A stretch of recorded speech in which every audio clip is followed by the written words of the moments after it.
no amplo salão para palestras, Camilo aguardava a resposta do jovem missionário. Não é bem assim, senhor Camilo. Sobre os organismos espirituais desses enfermos, já existem sinais das futuras deformidades físicas da próxima reencarnação. Aqui nada é feito aleatoriamente, pois o estado mental deles, forçado por tantos remorsos, lhes imprimiu naturalmente a vontade de se apresentarem mutilados, cegos, mudos e com outras deformidades físicas. E embora pareça cruel, tudo é feito para que o delinquente repare o seu passado, como vem acontecendo com você mesmo, caro irmão Mário Sobral, que tem se impressionado fortemente com o caso das próprias mãos. Devo esclarecer que a preparação desses projetos estará necessariamente sempre a cargo de técnicos especializados. Exatamente. Espíritos merecedores de plena confiança da diretoria. Mas, por favor, meu jovem, prossiga com suas explicações. Pois não. Uma vez concluídos os esboços, estes serão encaminhados aos gabinetes de análises, que levantarão tanto os méritos quanto os deméritos de cada interessado. Tudo o que for possível para suavizar as provações será concedido por lei ao suicida que reencarnar na Terra. Por isso mesmo, suas forças morais e sua capacidade de resistência deverão ser balanceadas. Não podemos nos esquecer, meus caros amigos, de que a reencarnação é concessão sublime feita por Deus às suas criaturas. Por intermédio dela, devem progredir e se engrandecer, preparando-se para a herança que estará reservada a eles no reino divino. E não existe ninguém que atinja o seu destino imortal sem percorrer os degraus dos renascimentos, seja na Terra ou em outros planetas. Contudo, se a alma rebelde perdeu muito tempo abusando desse direito, desrespeitando a lei divina que lhe permite tantas vezes a mesma oportunidade, essa concessão será ainda mais considerável. É a pura verdade, meus irmãos. E geralmente, nesses casos, haverá a intromissão do próprio Mestre Jesus, suplicando ao Criador novos ciclos de experiências, para que o espírito rebelde progrida. Então, sendo o corpo físico o depósito sagrado do homem terreno, as criaturas encarnadas seriam muito mais inteligentes se agissem à altura da dádiva recebida. Para isso, bastaria que se portassem com respeito, consideração e prudência durante a existência terrestre. Estou certo? Certíssimo, meu caro. Agindo assim, evitariam a repetição de existências reparadoras, dolorosas e inevitáveis, resultantes do desrespeito às leis da vida universal. Certamente, muitas dores seriam evitadas, Camilo. E se o corpo carnal deve ser respeitado e protegido pelo homem, o físico astral, que é o que possuem neste momento, não menos será. Por aí, percebem que todos somos templos veneráveis, pois possuímos a glória de trazer Deus em nós, seja na terra como seres humanos ou no invisível como espíritos livres. Devemos respeito e veneração a nós mesmos, assim como aos nossos semelhantes. Jamais devemos nos esquecer de que todas as criaturas são perfeitamente iguais diante do Criador. Daí certamente se origina a lei básica divina: amar a Deus sobre todas as coisas e ao próximo como a si mesmo. Seguiu-se longa pausa, enquanto o jovem legionário atendia às obrigações de seu cargo. Enquanto isso, Camilo e os demais aprendizes paravam, pensativos e silenciosos, observando os pobres internos. Mário Sobral, no entanto, continuava impaciente, aproximando-se do irmão João. Gostaria, se possível, de continuar a ouvir suas explicações técnicas, venerável irmão. Perfeitamente, Mário. Conforme dizia aos amigos, há casos em que nossa guardiã, Maria de Nazaré, não permite a reencarnação tal como foi idealizada por nós. Como assim, irmão João? A Mãe de Jesus, nestas ocasiões, nos concede o gracioso favor da sua inspiração para uma programação mais acertada, condizente com o estado do espírito pretendente. De qualquer modo, porém, os planejamentos para uma nova reencarnação serão rigorosamente estudados, realizados e revistos, sempre de acordo com a justiça divina. A cada um será dado segundo as suas obras. Muito tem nos falado sobre as reencarnações dos delinquentes do manicômio aqui no Instituto, irmão João. Mas e quanto aos outros espíritos? Como ocorre o processo? Na situação comum, é o próprio pretendente ao renascimento que escolhe onde viverá e quais serão suas futuras provações. Ele mesmo suplicará por novas ocasiões que lhe permitam testemunhar seu arrependimento, iniciando a caminhada regeneradora. Tais testemunhos poderão ser efetivados tanto num corpo relativamente saudável, dominado por intensos sofrimentos morais, como num mutilado ou gravemente enfermo, de acordo com os deméritos acumulados. Assim sendo, o próprio paciente organizará o traçado dos mapas para o seu futuro estado corporal, além dos acontecimentos principais e inevitáveis que deverá viver. Porém, sempre assistido por seus dedicados mentores. Quanto aos internados nesta dependência hospitalar, não será assim. Meus pobres pupilos não se encontram em condições de tentarem algo voluntariamente. Sua volta ao renascimento carnal será para cumprir novamente a grande lei, que oferece nova oportunidade ao infrator fracassado. Será um medicamento decisivo, indicando etapas redentoras no destino deles. Desculpe minha insistência, irmão diretor. Porém, o assunto que acabou de expor deixou-me profundamente empolgado e comovido. Seria por acaso possível examinarmos agora alguns desses mapas? Como eles são? Ou esse trabalho tão nobre será oculto a olhos profanos?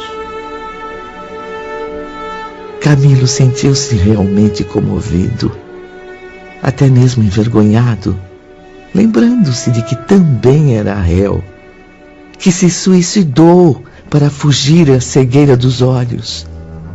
Tudo indicando que o pobre Mário teria as mãos mutiladas e que ele deveria conviver com a cegueira na próxima reencarnação. Sim, Ivone. De qualquer forma, seria um homem cego. Irmão João percebeu a angústia do nobre escritor português. Certamente que um serviço de tanta responsabilidade não será feito publicamente para divertir curiosos, que também existem aqui.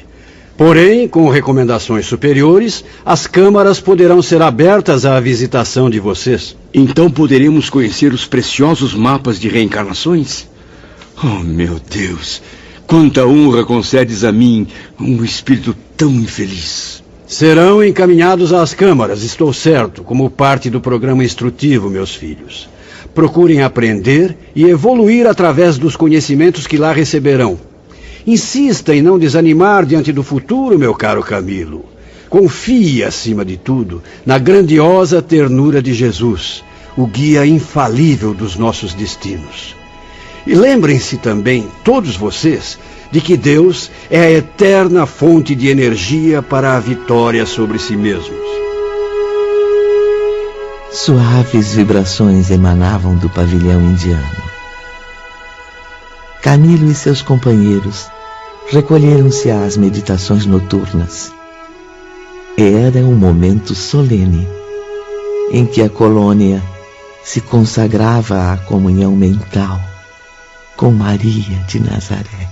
Lembro-me muito bem, Ivone, que naquela noite nossas preces foram mais ternas, mais humildes, mais puras.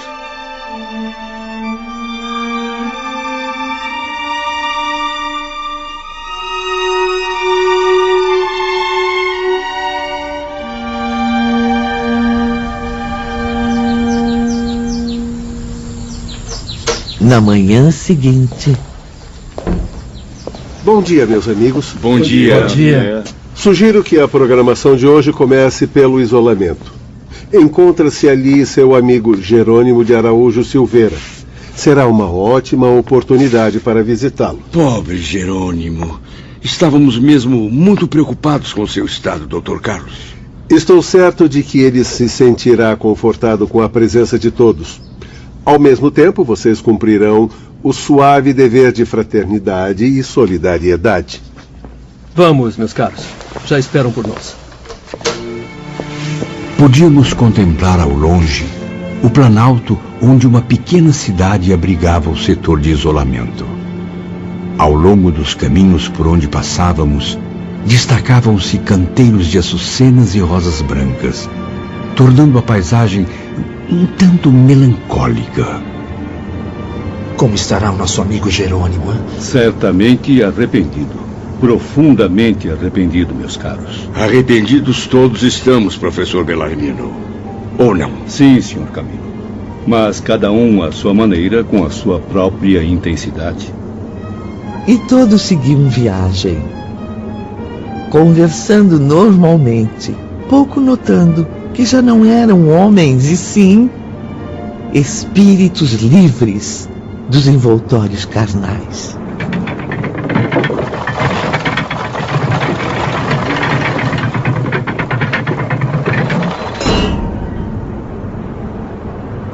Creio que não ficarão surpresos com o tratamento oferecido aos penitentes, meus amigos. Assim como em todos os departamentos, é inspirado na mais convincente justiça, na caridade amorosa e fraterna. Mas não se enganem quanto aos impressionantes estados mentais em que os internos se encontram.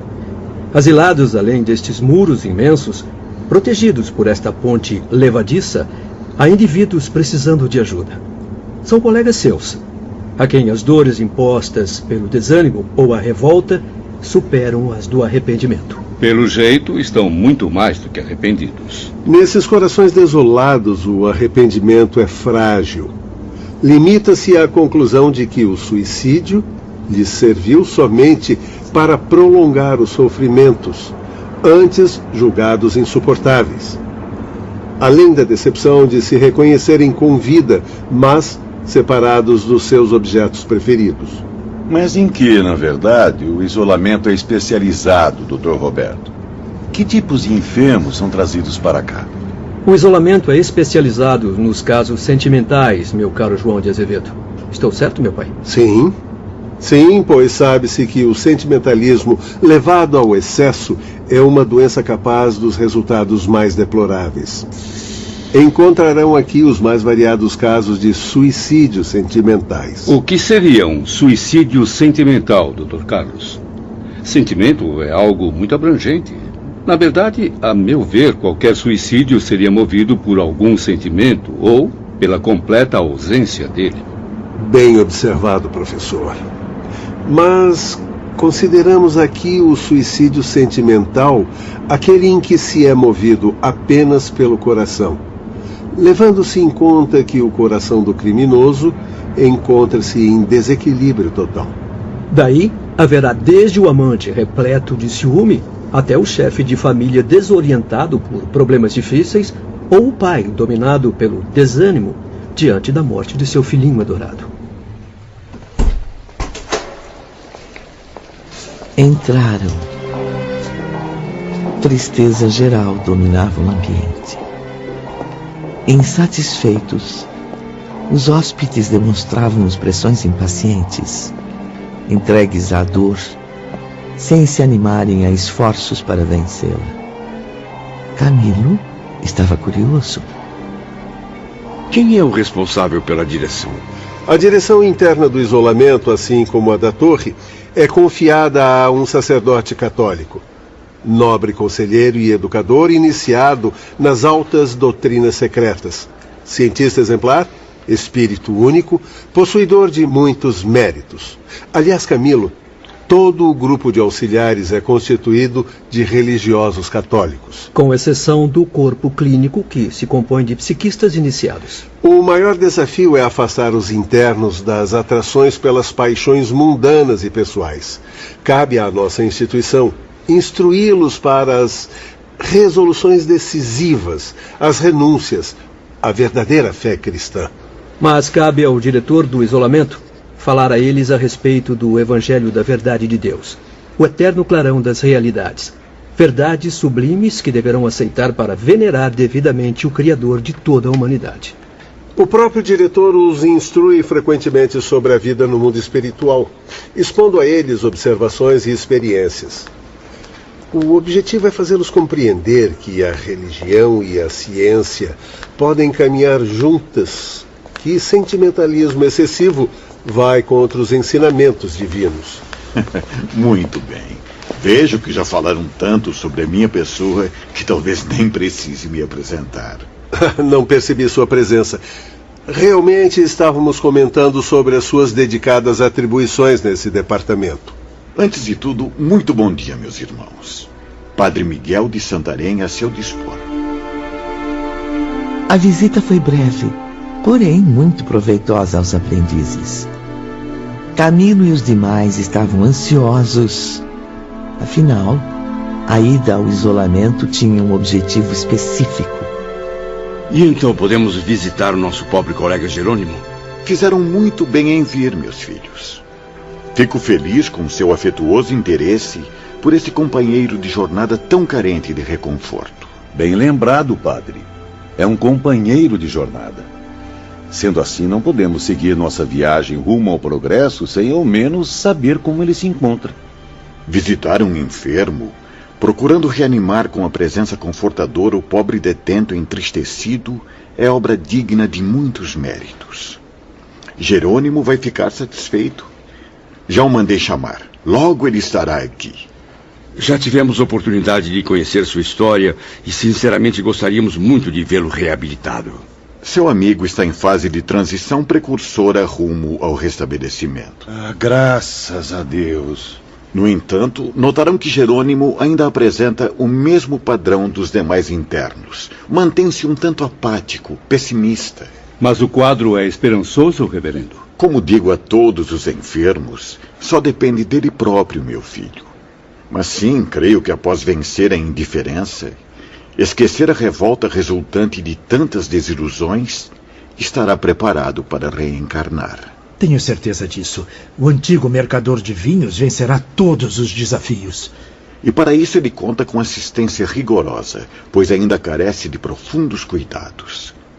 Na verdade, meus irmãos, o mal que atormenta a Jerônimo e a vocês só será removido com renovação individual operada interiormente pelo próprio enfermo.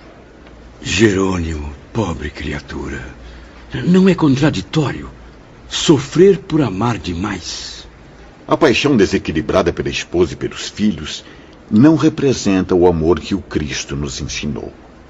Jerônimo amava com egoísmo, de forma desorientada. Como devem saber, nem mesmo os próprios filhos o homem deve amar sem restrições, com impulsos cegos da paixão. Muito menos com excessos materiais para suprir o verdadeiro amor. Certamente a dedicação à família lhe concederá méritos diante do legislador supremo. Porém, seria mais honroso se houvesse encaminhado seus familiares ao verdadeiro cumprimento do dever. Como bem disse o Dr. Carlos, proporcionou a eles luxos e prazeres mundanos enquanto desprezava a educação moral. Acreditem, meus amigos, se tivesse feito isso, Jerônimo se livraria das situações embaraçosas, das tragédias pelas quais se tornou responsável com o suicídio. Aí vem ele. Certamente dirá a vocês coisas interessantes. Acompanhado por irmão Ambrósio, um assistente religioso, o antigo negociante do porto entrou no salão, onde todos o aguardavam. Ao contemplar o semblante dos companheiros de infortúnios, mal pôde conter as lágrimas, atirando-se aos seus braços. Obrigado, queridos companheiros. Obrigado por terem lembrado de minha humilde pessoa tão gentilmente. Sua visita conforta meu coração. Se soubessem como minhas aflições têm sido terríveis. Força, meu amigo, força. É preciso lutar pela felicidade até que ela nos encontre. Que Deus abençoe sua recuperação, Jerônimo. E que tenhamos fé para progredir juntos na mesma jornada. Jerônimo nos pareceu bastante modificado. Estava sereno, mostrava maneiras distintas. Certificamos-nos assim de que o isolamento realmente tinha a missão de elevar também o nível da boa educação social. Camilo e os companheiros visitantes estavam curiosos em saber novidades de Jerônimo. descobrir o que se passava com seus pobres filhos que ficaram na terra. Mas o receio de serem indiscretos acabou detendo-os, e o silêncio se prolongou após os cumprimentos. Falávamos sobre você, meu caro Jerônimo. Seus amigos desejam saber se está melhor, mais reconfortado no amor de Deus, pois eles partirão em breve para o outro lado da colônia. Vieram despedir-se e ficariam muito felizes se levassem a impressão de que o amigo está em vias de recuperar-se. Exatamente. Tem toda a razão. Amparados por amigos tão dedicados como os que existem aqui, poderíamos nós, suicidas, até sentir-nos felizes, não fossem os remorsos que nos perseguem. Deus queira que seus sofrimentos sejam logo aliviados. Estão certos, meus caros amigos. Será possível, sim, para nós, o alívio supremo na conquista da fé que levará à harmonia. Felizes, porém, não creio que poderemos ser tão cedo, pois não será pelo suicídio que o ser humano encontrará a felicidade. Felicidade que mais se afasta quanto maior for a revolta no coração que a deseja. Bem queria que o suicídio houvesse exterminado de uma vez o meu ser para sempre, mas não foi assim. E desse modo compreendi que só me restava aceitar o inevitável, enfrentando com resignação a amarga situação criada por mim mesmo.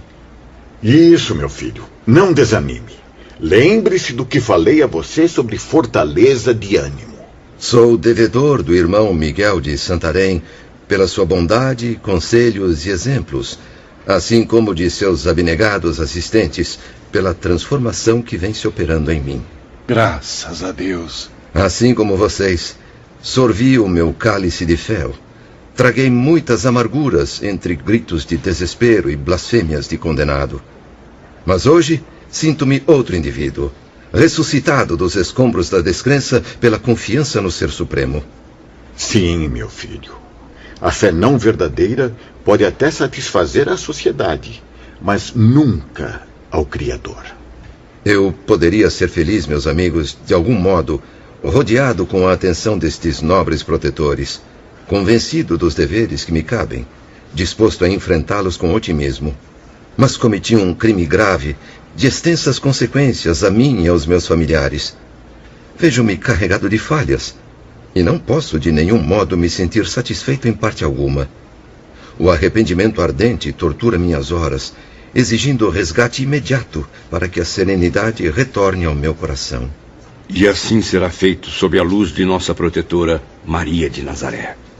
Devo confessar a vocês que, como comerciante que fui, falido, arruinado, traindo a confiança de empresas honestas, de bancos e até das autoridades municipais, envergonho-me por não ter me esforçado para sair honrosamente desse emaranhado de mentiras.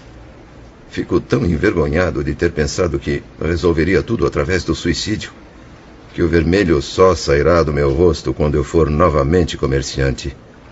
Só assim resolverei tudo pessoalmente, de forma digna e honesta. Assim é que se diz, Jerônimo.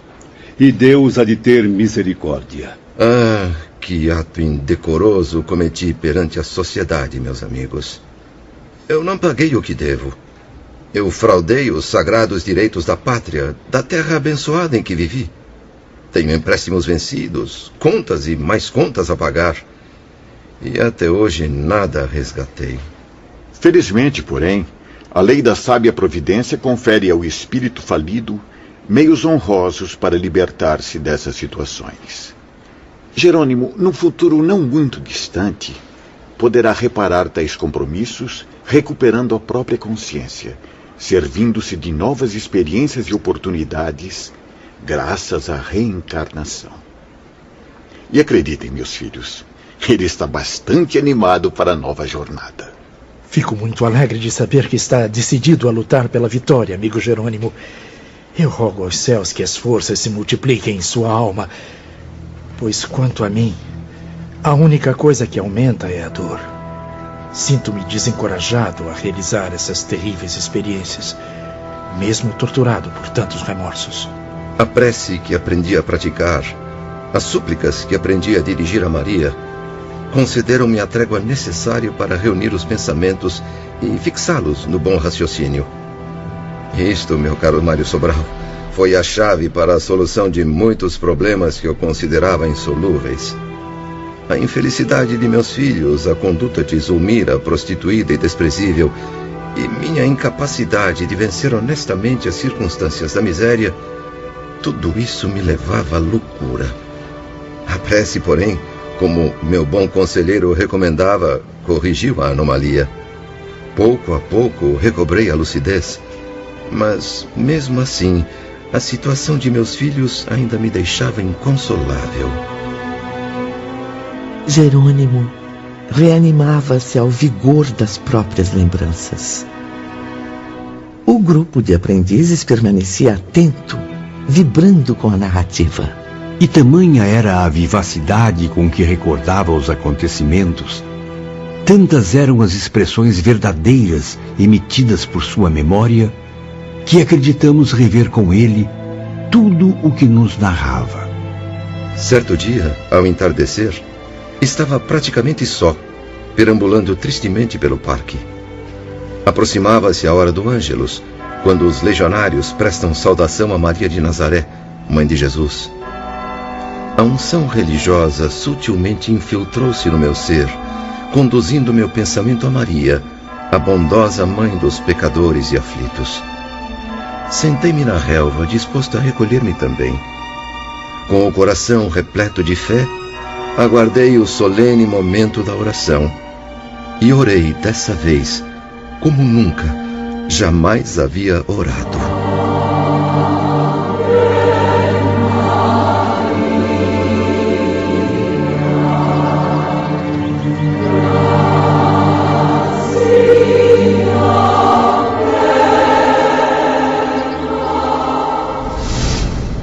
Ó Maria de Nazaré, amorosa Mãe do Redentor, tenha misericórdia dos meus filhos.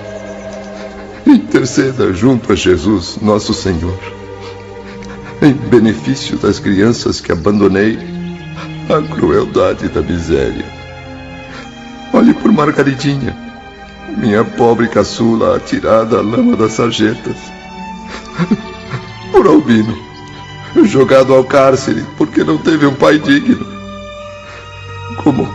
Como reconhecimento por qualquer benefício que lhes conceda, renunciarei a eles próprios, pois agora reconheço, não mereço a sacrossanta missão da paternidade. Prometo afastar-me deles para sempre, se for necessário. Rogo, porém, a vossa misericórdia, que Margaridinha permaneça sob o seu amparo maternal, longe do cais da ribeira, e Albino, o pobre rapaz, não permita que se desespere até que o suicídio o seduza.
na companhia dos amigos, Jerônimo de Araújo Silveira prosseguia com suas recordações. Sob a árvore do extenso jardim, eu chorava, sem perceber a aproximação do bondoso irmão Ambrósio. O que faz aqui sozinho, Jerônimo? Venha, vamos nos reunir aos seus companheiros. Eu estava fazendo uma prece a Maria de Nazaré, pedindo por meus pobres filhinhos. Ah, meu Deus, quanto sofrimento. Pois fazia a coisa certa, meu amigo. Maria de Nazaré jamais decepciona a quem ora pela sua intervenção. Tenha esperança, acredite em Deus e tudo será esclarecido. Será mesmo, irmão Ambrósio? Às vezes parece tão difícil. Por mais que seja, deve perseverar nas preces. Tenha ânimo e coragem, dirigindo suas vibrações, pedindo o auxílio da nossa poderosa guardiã. Porém, deve também orar em conjunto, reunindo seus pensamentos aos dos outros internos. Agindo assim, suas forças, ainda inexperientes, se revigoram e progridem harmonicamente. Confesso que não me sinto à vontade para expor as minhas fraquezas, mas prometo que vou tentar. Pois tente, e verá que essa atitude irá fortalecer o seu espírito. Fique tranquilo, Jerônimo. Falarei do ocorrido ao nosso bondoso irmão Miguel. Recordo que na manhã seguinte, irmão Miguel de Santarém visitou-me discretamente.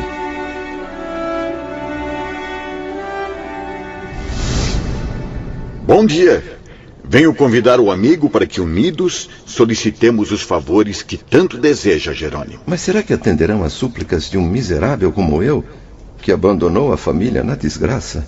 É justo que o ajudem. Não apenas porque é um discípulo do instituto que dirigem, mas acima de tudo porque são espíritos extremamente caridosos. E assim foi feito. Irmão Miguel de Santarém alçava o pensamento fiel e humildemente transmitia em preces o meu pedido à Celestial Senhora. Deixei assim por várias vezes minha alma arrastar-se pelo rastro luminoso de sua mente virtuosa. Acompanhava, vibrante de confiança, as expressões emanadas em meu benefício. Junto aos mais iluminados conselheiros, em reuniões especiais na hora da prece, os nomes saudosos de meus filhos eram pronunciados diariamente. Como era confortador ouvir que se referiam a eles carinhosamente. E uma suave esperança, uma humilde paciência invadiu meu ser, como um raio de sol, exaltando aleluias nas trevas de minhas angústias. A narrativa de Jerônimo continuava empolgando seus amigos aprendizes. E depois, Jerônimo, o que aconteceu? Suas preces foram atendidas? Passados alguns dias, fui chamado ao gabinete do irmão diretor. Estava inquieto e comovido, pois há muitos anos convivia somente com a tristeza no coração.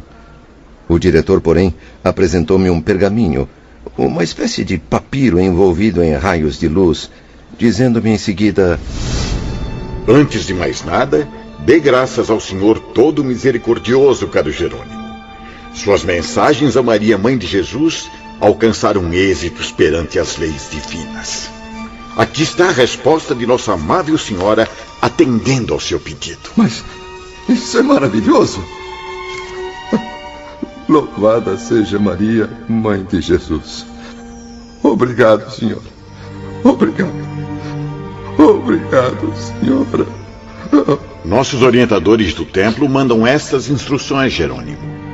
Nelas está contida a programação a ser efetuada em torno de seus filhos Albino e Margarida. Com o visto de irmão Teócrito, poderemos iniciar a tarefa hoje mesmo. Fiquei sem palavras, meus amigos. Realmente não esperava aquela notícia. Nada respondi, deixando, porém, que no segredo dos meus pensamentos agradecesse ao Todo-Poderoso. Segurei o pergaminho, girando-o várias vezes entre as mãos, sem coragem de abri-lo. Não tenha medo, Jerônimo. O próprio diretor, porém, com sua bondade peculiar, veio ajudar-me, desdobrando o documento cuidadosamente. Diga logo, Jerônimo, o que estava escrito no pergaminho? Eram 4 páginas destacadas, cintilando com reflexos de estrelas nas mãos de irmão Miguel. Letras azuladas, como se fossem fios de luz celeste, traduziam as ordens que Maria de Nazaré enviava ao meu socorro. Você prefere que eu as leia, meu filho? Por favor, irmão Miguel. Ainda não acredito que acabo de receber tamanha graça. Margarida e Albino devem com urgência ser encaminhados a um posto de emergência mantido por esse instituto na Terra ou em suas imediações para que se submetam a um tratamento especial. É necessário realizar um ajuste psíquico dos sistemas nervoso e mental, ambos muito prejudicados. Devem ser aconselhados, advertidos, esclarecidos, porém carecem, acima de tudo, da iluminação interior. Que em torno de Margarida e Albino se estabeleça caridosa corrente de amor, simpatia e proteção, porque o astral superior se encarregará de criar as oportunidades necessárias. Mas isso é excelente, meu caro. Seus pobres filhos protegidos diretamente pelo olhar materno de Maria.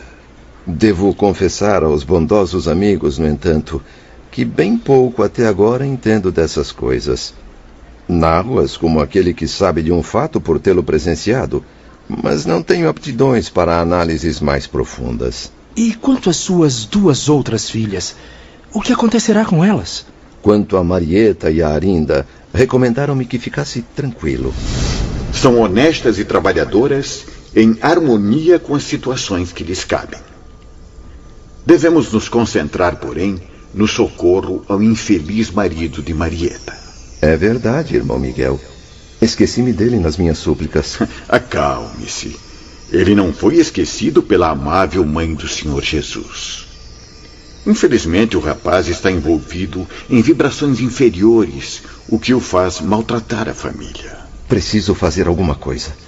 Não posso deixar que minha filha sofra, nem os meus netos. Seu genro está sob severa vigilância, Jerônimo. Temos certeza de que ele será receptivo às boas influências. Seus obsessores deverão ser aprisionados em breve e encaminhados às respectivas comunidades astrais. Oremos por ele, pois novas oportunidades e benefícios lhe serão proporcionados. Momentos depois, no gabinete do irmão Miguel, vemos que o serviço no isolamento é bem árduo, requerendo esforços máximos de todos nós. Boa vontade sempre crescente. Já iniciaram o trabalho regenerador, irmão Miguel?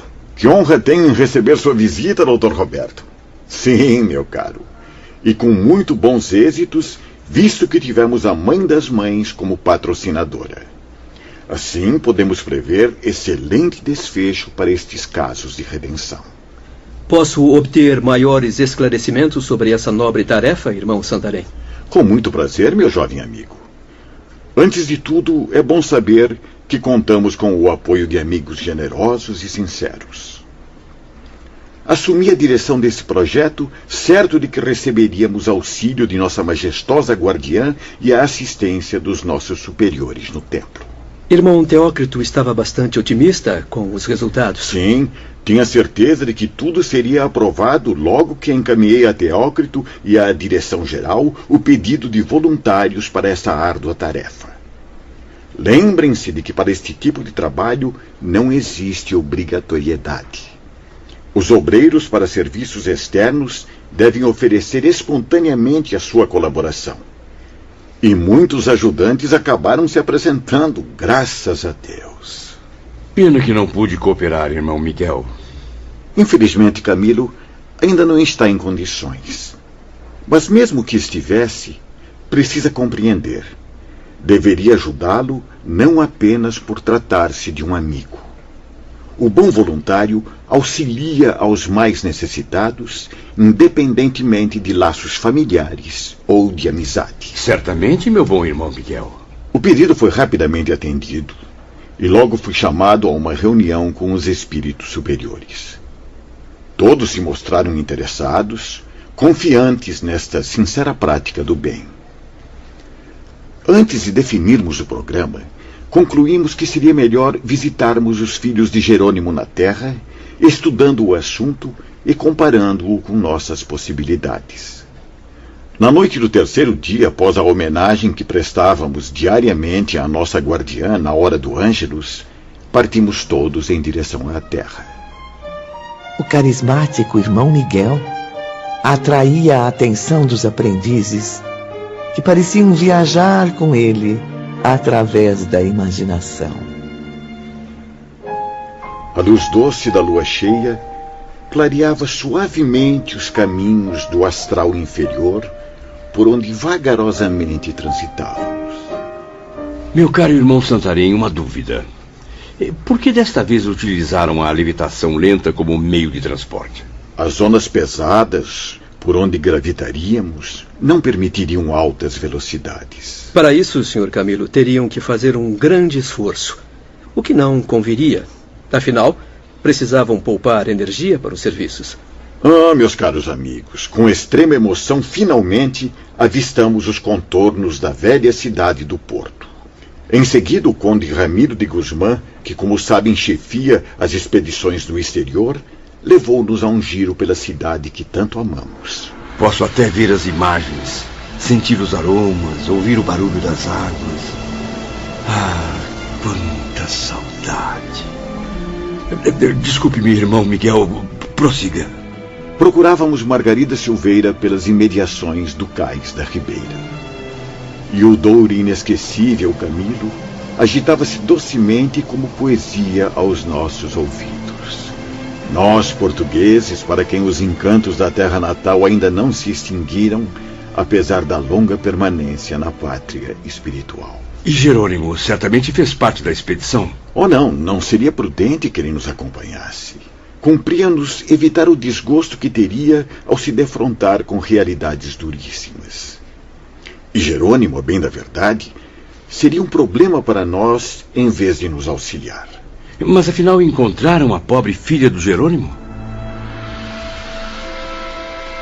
Irmão Miguel não se permitiu descrever em detalhes a cena triste que presenciara.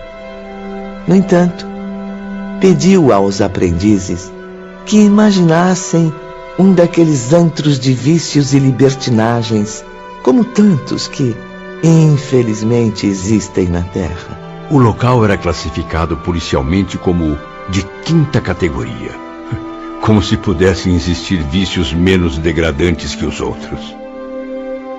O bondoso sacerdote nos dizia, ainda chocado, que o ambiente era de extrema repugnância, Ivone. Imagine o que seria o despudor, o deboche, a vulgaridade dos instintos mais inferiores, a perversão dos costumes, e terá uma pálida ideia do inferno em que Margarida Silveira se encontrava. E de onde os missionários deveriam retirá-la, pois assim ordenava o astral superior. Vamos então fechar os olhos, voltar no tempo e testemunhar os fatos vividos pelo irmão Miguel e os fiéis legionários de Maria, Mãe de Jesus. Espíritos elevados, mas que estavam estarrecidos, preocupados diante daquelas cenas lamentáveis na terra. Como faremos para resgatar a filha de Jerônimo desse prostíbulo? Não podemos nos enfraquecer, dominados pela angústia de tanta repugnância. Vamos concentrar nossas mentes em comunhão com os diretores do templo e com a luz divina. Pobre jovem, devemos agir o mais depressa possível. Veja só como a maltratam. Venha cá, mocinha.